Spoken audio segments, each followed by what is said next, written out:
Hey guys, ಎಲ್ಲರಿಗೂ ನಮಸ್ಕಾರ. ಇವತ್ತಿನ ಒಂದು ವಿಡಿಯೋದಲ್ಲಿ GDS ಅಪ್ಲಿಕೇಶನ್ ಬಗ್ಗೆ ತುಂಬಾ ಜನ ಕೇಳ್ತಿದ್ರಿ. ಇವತ್ತಿನ ಒಂದು ವಿಡಿಯೋದಲ್ಲಿ ಕಂಪ್ಲೀಟ್ ಇನ್ಫಾರ್ಮೇಶನ್ ತಿಳಿಸ್ಕೊಡ್ತೀನಿ. ಇನ್ನೂ ಚಾನಲ್ಗೆ ಸಬ್ಸ್ಕ್ರೈಬ್ ಮಾಡ್ಕೊಂಡಿಲ್ಲ ಅಂದ್ರೆ ಸಬ್ಸ್ಕ್ರೈಬ್ ಮಾಡ್ಕೊಂಡು ಪಕ್ಕದಲ್ಲಿರುವಂಥ ಒಂದು ಬೆಲ್ ಐಕಾನ್ ಕ್ಲಿಕ್ ಮಾಡೋದು ಮರಿಬೇಡಿ.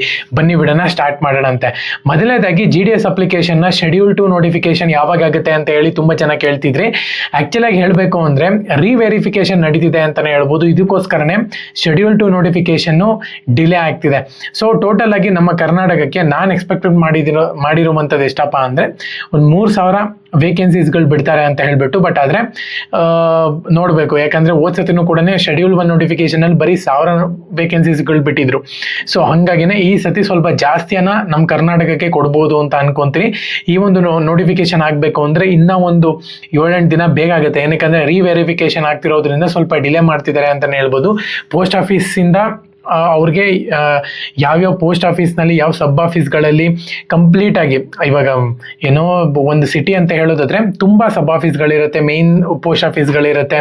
ಸೊ GDS ಅಂಡರ್ ಯಾವ್ಯಾವ ಆಫೀಸ್ಗಳು ಬರುತ್ತೋ ಪೋಸ್ಟ್ ಆಫೀಸು, ಅಲ್ಲಿ ಎಷ್ಟೆಷ್ಟು ವೇಕೆನ್ಸೀಸ್ಗಳು ಖಾಲಿ ಇದೆ, ಸೊ ಅವನ್ನೆಲ್ಲನೂ ಕೂಡ ಕ್ಲೀನಾಗಿ ಪೋಸ್ಟ್ ಆಫೀಸ್ ಅವ್ರಿಗೆ ಅಪ್ಡೇಟ್ ಮಾಡಬೇಕಾಗತ್ತೆ ಆ ಬ್ರಾಂಚ್ ಅವರು. ಸೊ ಹಾಗಾಗಿನೇ ಆ ಬ್ರಾಂಚ್ ಅಪ್ಡೇಟ್ ಮಾಡೋ ತನಕನೂ ಕೂಡ ರಿವೆರಿಫಿಕೇಶನ್ ನಡೀತಾನೆ ಇರುತ್ತೆ. ಸೊ ಇದು ಅಪ್ಡೇಟ್ ಮಾಡಿ ಆದಮೇಲೆ ನಿಮಗೆ ನೋಟಿಫಿಕೇಶನ್ ಆಗುತ್ತೆ ಅಂತಲೇ ಹೇಳ್ಬೋದು. ಈ ಮಂತ್ ಒಳಗೆ 100% ಆಗುತ್ತೆ ನೋಟಿಫಿಕೇಶನ್. ಇವತ್ತು 15th, ಇನ್ನೊಂದು 15 ದಿವಸದ ಒಳಗಡೆ ನಿಮಗೆ ನೋಟಿಫಿಕೇಶನ್ ಅಂತೂ ಆಗುತ್ತೆ. ಏನಕ್ಕಂದ್ರೆ ರಿವೆರಿಫಿಕೇಶನ್ 3ನೇ ತಾರೀಕೆ ಮುಗಿಬೇಕಾಗಿತ್ತು. ಬಟ್ ಆದರೂ ಕೂಡ ಡಿಲೇ ಆಗ್ತಿರೋದ್ರಿಂದ ನನ್ನ ಪ್ರಕಾರ ಇನ್ನೊಂದು 8ರಿಂದ 9 ದಿನದೊಳಗೆ ನಿಮ್ಗೊಂದು ಅಪ್ಡೇಟ್ ಸಿಗಬಹುದು GDS ಕಡೆಯಿಂದ. ಇವಾಗ ಸದ್ಯದ ಮಟ್ಟಿಗಂತೂ ಯಾವುದೇ ಅಪ್ಡೇಟ್ ಇಲ್ಲ GDS ಕಡೆಯಿಂದ. ಓಕೆನಾ, ವಿಡಿಯೋ ಮಾಡೋ ಟೈಮ್ನಲ್ಲಿ.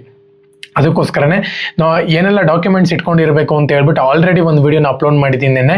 ಪ್ರತಿಯೊಬ್ಬರು ಕೂಡ ಹೋಗಿ ಚೆಕ್ ಮಾಡ್ಕೊಳ್ಳಿ. ಆ ಒಂದು ವಿಡಿಯೋನ ನೀವು ನೋಡಿದ್ದೀರಾ ಅಂದರೆ ನಿಮ್ಗೆ ಯಾವೆಲ್ಲ ಒಂದು ಡಾಕ್ಯುಮೆಂಟ್ಸ್ ರಿಕ್ವೈರ್ಮೆಂಟ್ ಇರುತ್ತೆ ಅಂತ ಹೇಳ್ಬಿಟ್ಟು ಕ್ಲೀನಾಗಿ ಎಲ್ಲನೂ ಹೇಳಿದ್ದೀನಿ ಅಪ್ಲೈ ಮಾಡೋಕ್ಕೆ. ಇದು ನೋಡ್ಕೊಂಡು ನೀವು ಈಸಿಯಾಗಿ ಅಪ್ಲೈ ಮಾಡ್ಬೋದು. ಸೊ ಕಟ್ ಆಫನ್ನು ಕೂಡ ಡಿವಿಷನ್ ವೈಸು, ಕ್ಯಾಟಗರಿ ವೈಸೂ ಕೂಡ ಆಗುತ್ತೆ.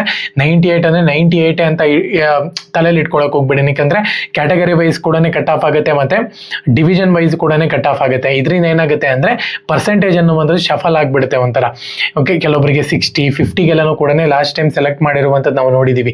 ಹಂಗಾಗಿನೇ ಸ್ವಲ್ಪ ವೆಯ್ಟ್ ಮಾಡಿ, ಯಾವುದೇ ಕಾರಣಕ್ಕೂ ತಲೆ ಕೆಡಿಸ್ಕೊಳ್ಳೋಂಥ ಒಂದು ಅವಶ್ಯಕತೆ ಇಲ್ಲ. ಪ್ರತಿಯೊಬ್ಬರಿಗೂ ಕೂಡ ನಿಮಗೆ ಜಾಬ್ ವೇಕೆನ್ಸಿ ಅಲಾಟ್ಮೆಂಟ್ ಆಗುತ್ತೆ. ಓಕೆನಾ. ಸೊ ಡಿಸ್ಕ್ರಿಪ್ಷನಲ್ಲಿ ಟೆಲಿಗ್ರಾಮ್ ಚಾನಲ್ನ ಒಂದು ಲಿಂಕ್ ಆಗಿರ್ತೀನಿ, ಪ್ರತಿಯೊಬ್ಬರು ಕೂಡ ಜಾಯ್ನ್ ಆಗಿ. ಏನಕ್ಕೆ ಅಂದರೆ ನನ್ನ ಅಪ್ಡೇಟ್ ಬಂತು ಅಂತ ಹೇಳೋದಾದ್ರೆ ಫಸ್ಟು GDS ಅಪ್ಡೇಟ್ ನಮ್ಮ ಒಂದು ಟೆಲಿಗ್ರಾಮ್ ಚಾನಲಲ್ಲಿ ಆಗುತ್ತೆ. ಅದಕ್ಕೋಸ್ಕರನೇ ಡಿಸ್ಕ್ರಿಪ್ಷನ್ ಲಿಂಕ್ ಆಗಿರ್ತೀನಿ, ಪ್ರತಿಯೊಬ್ಬರು ಕೂಡ ಜಾಯ್ನ್ ಆಗಿ. ಎಲ್ಲರಿಗೂ ಕೂಡ all the best. Jai Hind, Vande Mataram.